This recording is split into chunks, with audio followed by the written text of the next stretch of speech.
I had a statement drop into my awareness today, and I wanted to share it with you and dig into it a little bit because I think it's really interesting. And the statement is, we will be kicked out of a timeline that's no longer meant for us. I think the reason why this is so interesting to me is because I think this is something we all experience and don't really have language for. And this sentence kind of encapsulates it a little bit. And what I think we experience when we are getting kicked out of a timeline that's no longer meant for us is a lot of the things that people show up for in therapy. So I think this is why it's so intriguing to me. When we are feeling out of alignment with our life, when we are feeling symptoms such as anxiety and depression, when we are feeling blocked and frustrated and agitated, when we are feeling like we don't have access to our creativity or our clarity, a lot of times these are signs and symptoms to me that we are being asked to shift out of a timeline that is no longer meant for us. I don't mean that this means that we have to change everything about our life, but I do think that it means something substantial needs to change in order to get back into an alignment.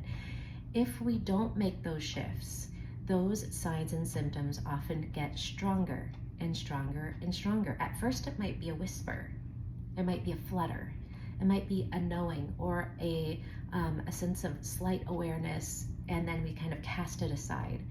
But if we keep doing that, it gets stronger and stronger until I think we do get kicked out. And essentially what being kicked out to me feels like is like a shock in our lives. Something happens that sort of rattles the foundation and makes it clear you're not listening to the whisper, and therefore I'm going to amp it up and so that you can't overlook this glaring need to make a shift.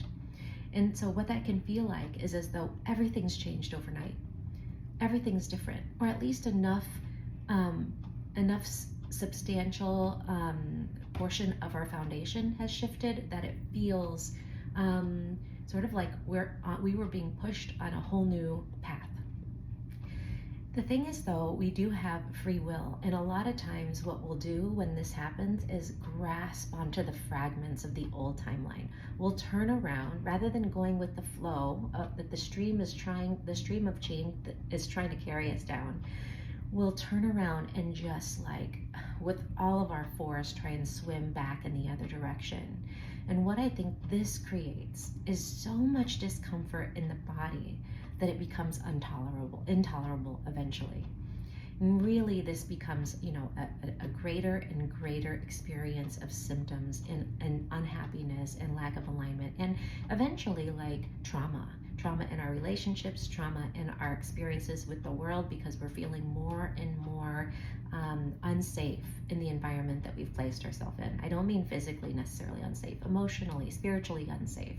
Our body senses that we are not in the container that supports it best, and actually maybe in a container that's harming our body.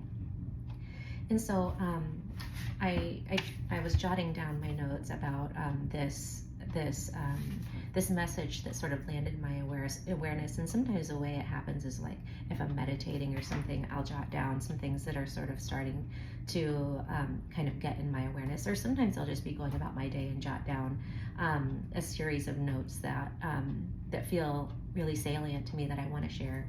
And this time it was that statement, and I drew the picture of a tuning fork and a table. I don't know if you can see it, but this is a little bit of what it feels like to me when we're being kicked out of a timeline, or we're being made so uncomfortable in the current timeline that we're being essentially squeezed out or asked to shift. The way I imagine it is as though we have a tuning fork in our hands. Imagine a tuning fork and you hit something with it, so it's vibrating very fast. And remember, everything vibrates. So even a table is vibrating, but it's at a level that's so slow that you can't perceive it, right? But it can be measured. It can be measured scientifically. You take this tuning fork and you touch it to the table, what's going to happen? You're going to feel jolted. It actually might even hurt your hand to hold the tuning fork, because the collide of those two frequencies together is simply so chaotic and painful that you wouldn't want to keep it there and hold it there. You would withdraw from it. To me, this is what it feels like when we're sort of kicked out of a timeline. It's because that timeline is vibrating at a certain level. We no longer are. So if we keep on trying to squeeze ourselves into it, it becomes jarring in the body. It becomes painful. I really believe it starts to create symptoms like headaches, stomach aches, and lots of other physical signs in our awareness that something about this container that we are in right now is not for us, or not in alignment with us to the point where it's harming us. Ideally, we wouldn't wait until it's that painful to make the shift. And this is why mindfulness is so powerful, because you can start to develop a really strong mind-body connection to the point where you can hear the whispers in the body that there's a slight shift that needs to be made. That way you're constantly sort of shifting your way around your world, your life, in a way that keeps you in alignment, because you're getting early cues that you're out of alignment. And that way, none of the symptoms ever have to get that strong. Nothing really super chaotic or shocking needs to knock you into awareness. Not that life won't still happen, of course it will. But I mean, the shocks to our lives that happen because we are so blatantly out of alignment don't have to happen. They don't.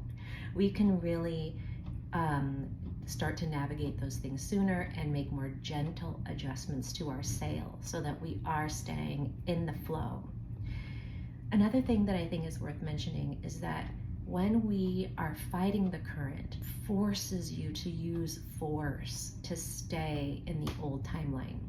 And if you're being forced to use force, what that means is that you can't really get in the flow of spirit, because spirit is not going to be found there.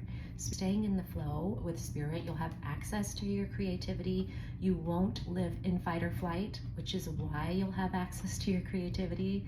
When we're in fight or flight, we're trying so hard to create safety in our bodies and in our nervous system. It becomes that survival is our only goal. If we're in our survival brain, we can't access our creativity and our flow.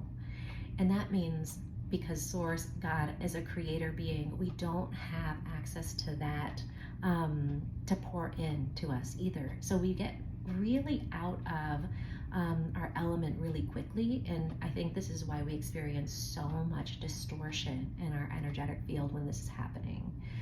So what do?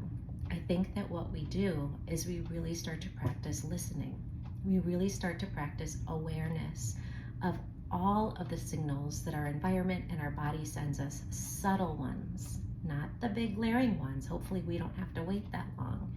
The subtle ones that say, that is no longer really in alignment with my heart. That no longer really feels good. And then sit with the questions of, what does that mean? Does that mean that I need to stop doing that? Or do I need to approach that differently? Do I need to address something to bring that back into alignment? It doesn't mean all or nothing, yes or no always. Sometimes it means a small shift can be made to get it back into alignment. So, but it does require getting very curious with yourself. It does require honesty, inward honesty. It does require assertiveness. It requires surrender to something that is beyond our ego, essentially, because ego will try to override this process.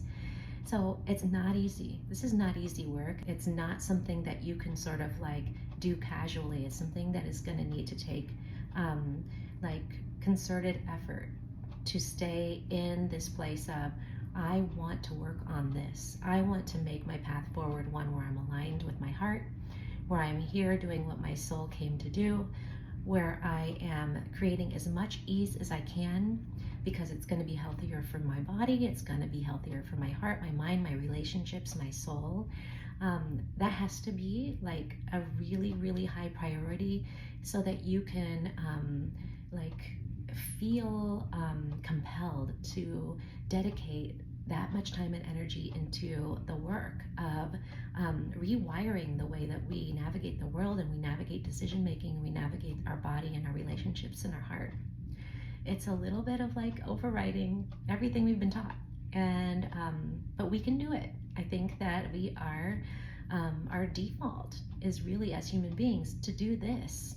We just have to sort of start to unlearn some of the ways that we have grown out of our knowing about how to be sort of like human, how to have good human spiritual hygiene for ourselves so that we can be as happy and as healthy and aligned and joy-filled as possible. I hope this was helpful. Let me know your thoughts. I would really love to hear it. And I'll get another video out to you soon. Bye.